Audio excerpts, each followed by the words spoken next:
Hello again. So this is the part 2 of the ECG basics series, and in this video we'll learn about the basics of the electrical activity in the ECG.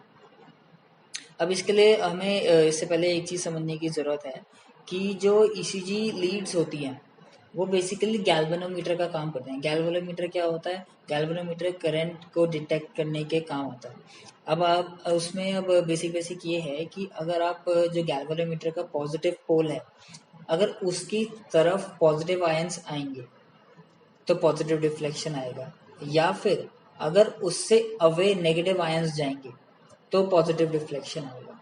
अब इसका ही उल्टा, अगर positive electrode की तरफ अगर negative ions आएंगे तो negative deflection आएगा, यानी बेसलाइन के नीचे डिफ्लेक्शन आएगा। और अगर पॉजिटिव इलेक्ट्रोड से पॉजिटिव आयंस उससे दूर जाएंगे तब भी नेगेटिव डिफ्लेक्शन आएगा, यानी बेसलाइन के नीचे डिफ्लेक्शन आएगा।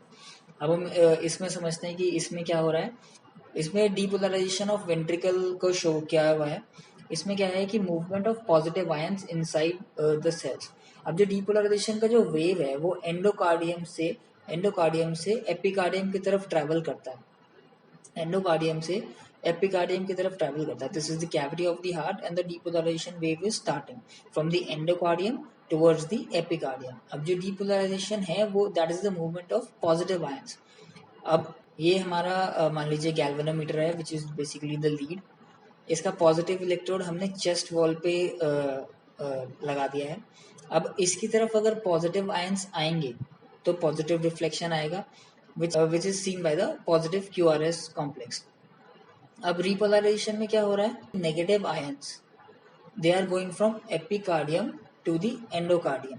अब they are not actually negative ions but the potential is relatively negative, ये बताया गया है यहाँ पे। एक्चुअली नेगेटिव आयंस नहीं होते हैं, अगर फिजियोलॉजी में आपने पढ़ा हो तो रिलेटिवली जो पोटेंशियल है वो नेगेटिव हो जाता है। इसको हम देखना चाह रहे हैं। The negative ions is going away from the positive electrode, so that also generates a positive reflection from the baseline which is seen by the T wave on the ECG.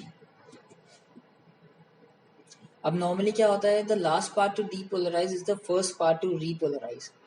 यानी अगर हम पिछली पिक्चर में देखें, the last part to depolarize was the epicardium and it was also the first part to be repolarised.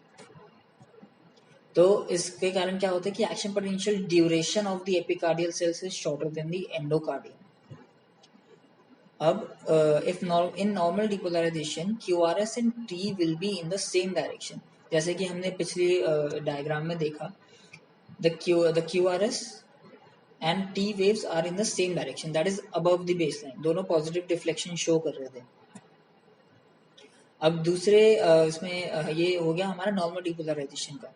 अब if there is any abnormal depolarisation, that is if there is any ectopic focus, जो SA node से नहीं generate हो रहा depolarisation, कहीं और से हो रहा है, तो QRS and T will be in opposite direction. In abnormal depolarization, the first part to be depolarized will also be the first part to be repolarized.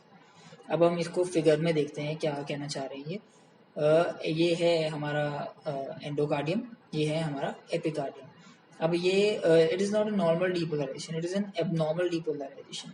तो क्या होगा कि यहाँ से डीपोलराइजेशन स्टार्ट होगा, पॉजिटिव आयंस एंडोकार्डियम से epicardium की तरफ आएंगे, that will generate a positive QRS complex.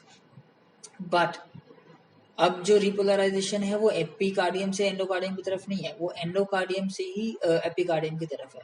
That's what we are saying, that first part to be depolarize which also be the first part to repolarise.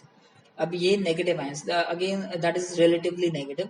जो ये negative ions हैं ये भी endocardium से एपिकार्डियम की तरफ ट्रैवल कर रहे हैं, तो पॉजिटिव इलेक्ट्रोड की तरफ नेगेटिव आयंस आ रहे हैं, तो बेसलाइन के नीचे नेगेटिव डिफ्लेक्शन बनेगा, that will be the T wave will be negative. तो QRS and T wave opposite direction में हो गए। अब हम इसे दूसरी तरफ से ले लेते हैं कि अगर एक्टोपिक एपिकार्डियम के पास है तो डीपोलराइजेशन कैसे बनेगा? पॉजिटिव आयंस एपिकार्डियम से एंडोकार्डियम की तरफ जाएंगे, तो the QRS complex will be negative.